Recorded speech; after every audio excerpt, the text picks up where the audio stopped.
the Brigham Young and the church was trying to expand everywhere they could because they had continuous flow of settlers coming in of new converts coming in from Europe and Eastern United States. So in 1855, there was a group called to come down here and start a mission.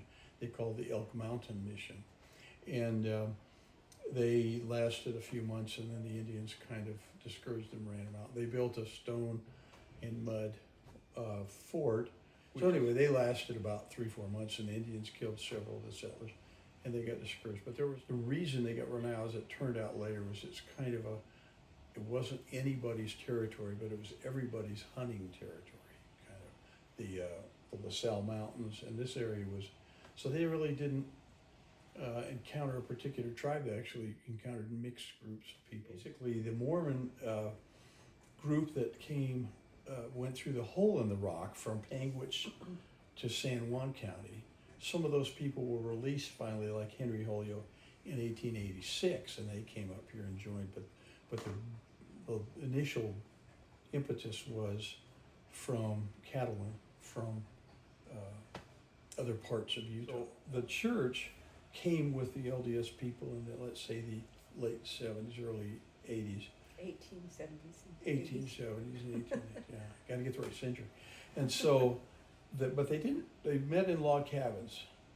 They met in, or outside of log cabins. And they didn't have any meeting place until 1888, and the first church was built. And then it was too small, so the next year they added another cross wing. So that's why it's a T-shaped building. That's now houses the DUP, the Daughters of Utah Pioneers. So that was the first church building here. That church lasted until about, I was going to look up, I think it's about 1925, they completed what is now the Moab Arts and Recreation Center, the MARC. And it's had several things, uses after the church left it in 1960. But that was built in 1925, and they had the two classic wings, the chapel wing, and then a back wing of classrooms and stuff connecting. And then the east, in our case, east wing is the Relief Society Hall. And quite often the Relief Society paid for their society to be built.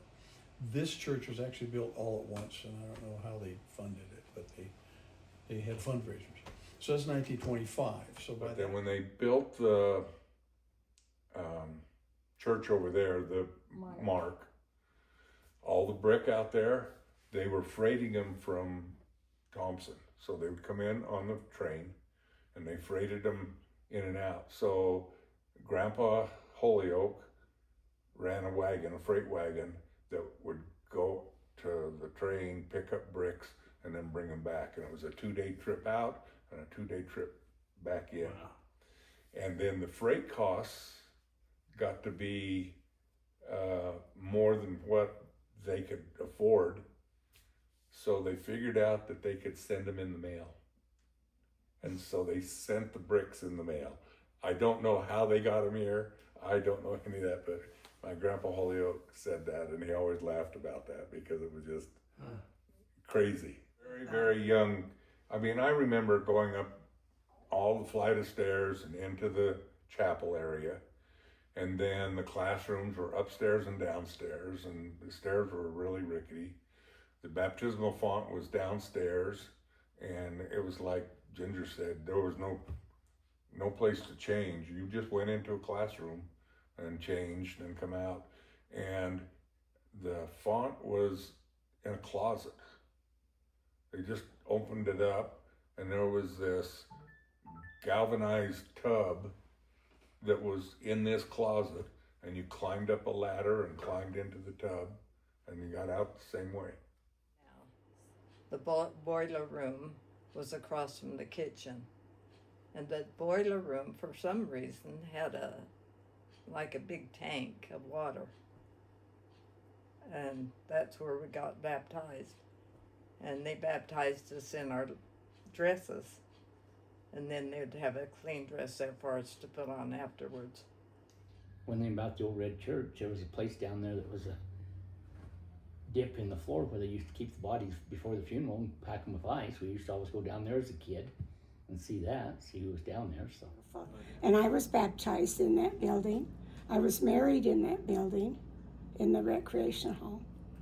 And every kid in Moab went to Primary Mutual because we were all friends, whether they were members of the church or not. They all went. But it was a beautiful old building. And we went on Tuesday was Mutual, Wednesday was Primary, Thursday was choir, and then Sunday we went to sacrament meeting in the morning, then we went home, and then we went back.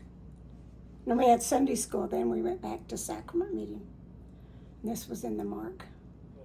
The church then lived in that red brick, dark red brick building on First North and First East from 1925 to 1960, when they built what's now called the Stake Center, which is up on Locust Lane.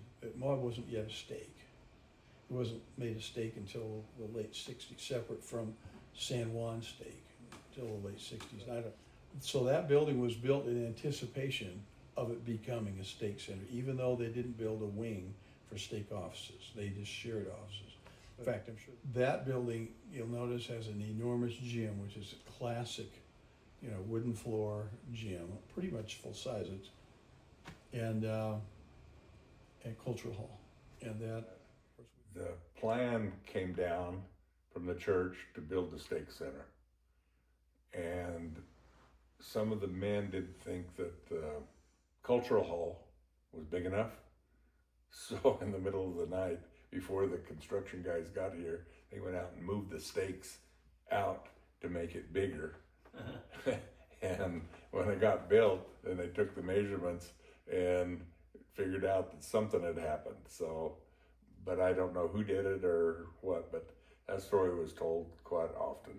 When we were over there one day, when Dad had helped him build, he asked him where the pulpit was going to be, and the contractor said, well, it's going to be about right here. And he started digging a hole, and the contractor said, what are you doing? He said, I want to dig a deep enough hole that we can put a trap door. When the speaker's too long, we can pull it and drop them out of there.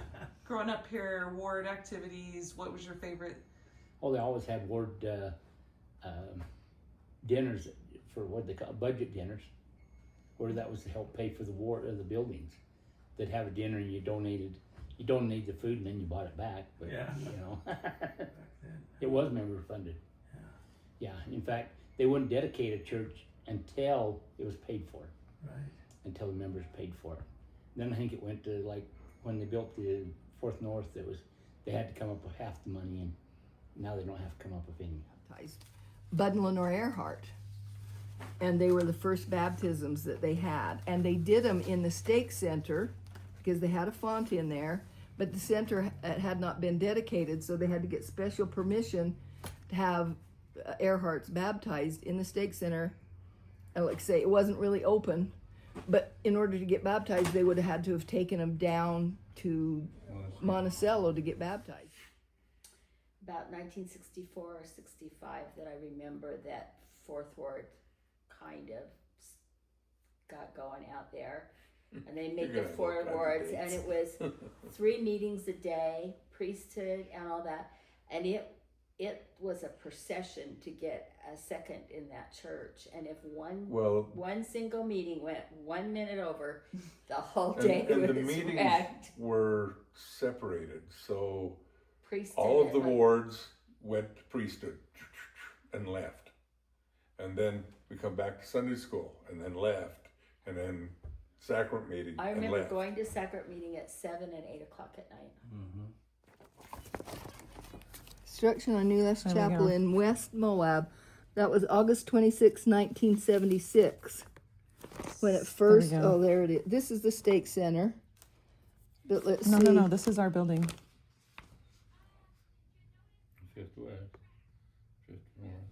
The new LDS Oh, chapel. it will look like this, This is the- recently completed structure. This isn't ours. This is one that will look like that. This is the rendering. Yeah, it says the new church on 4th North will look like this rendering compared to structure when completed in next I need to August. make- Because where the church is, our church now, that was owned by my mother's sister. And then across the road was another sister. And up the road was a brother. They just owned all of parcels. in there later. So in 1978, when we had 4 units, we came to town in 1975. 1978, they completed, so they've been planning for a while, the building on 4th North, which is a tan brick modern built by the church, by contractors for the church, and instead of members. This building was built rather quickly, and it was pretty well built, and of course we all loved it because instead of being jammed into 4 units in one building, they built 2 new bishop's offices. Actually, we kind of converted one into a 3rd one eventually. The back wing on the building, the primary room, where the primary room is, and the library and nursery, and that wing was added because the other side of the hallway across from the primary room was the outside of the building, of the old original building. So he added on a classroom wing. But it was so fun. Back in those days, I remember how fun it was. But, What are some of the activities that you did as a primary kid in those buildings? well, I played.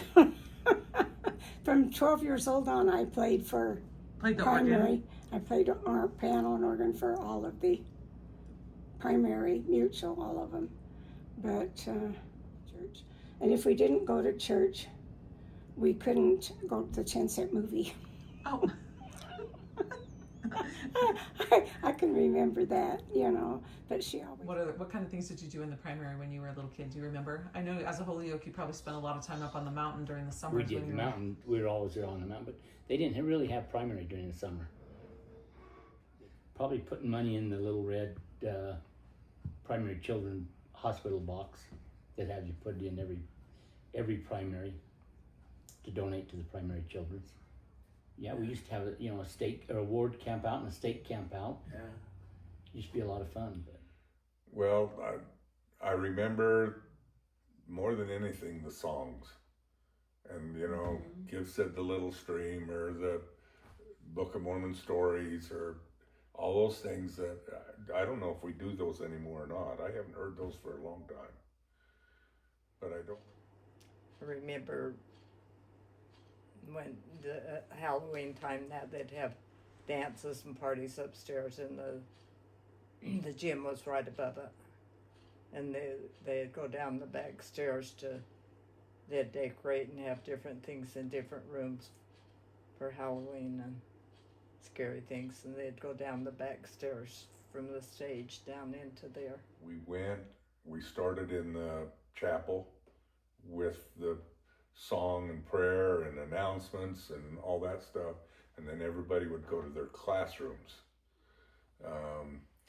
And I remember we did traveling musicals. Oh, We'd the get road on shows. Uncle Ollie's bus, and then we would go to Green River, and we would go to Monticello and Blanding, Do the road shows. and do those traveling. Mostly we'd have those dances on mutual nights. We had the Golden Green Ball, and all the girls wore beautiful formals. And we, Viva Somerville taught us the dances, and it would be like promenade dances. And we would do those at the Golden Green Ball, wear our pretty formals and that. So. And the neat thing about it, the church here in Moab compared to where we lived, was that every family came color-coded to church. And the little girls had so many ruffles in their skirts and so many curls in their hair and patent leather shoes, and everybody was just dressed to the max. And we weren't color-coded. At any rate. So you're saying that Moab was color-coded? Like, No, I was like, no, in that does not Solomon. sound like Moab. No, but that's where we lived before we moved to Moab. And when I got into the junior Sunday school, and I looked down at those children, I'm sorry, there wasn't a patent leather shoe in the whole building. There were clean tennis shoes, there were dirty tennis shoes, there were new, they were ragged, but every single baby had squeaky clean faces, and their hair was shiny, you know, and they were absolutely adorable children. And, you know, and it was like, oh, this is what life is. It isn't about the dress and about who can outdo who. It's about being at church and loving our Heavenly Father. And that's what the children did. And they sang, I mean, they were awesome little singers. And so I felt very, very comfortable moving to Moab because of the kind of people that were here. They were honest, wholesome, down-to-earth people that loved Heavenly Father.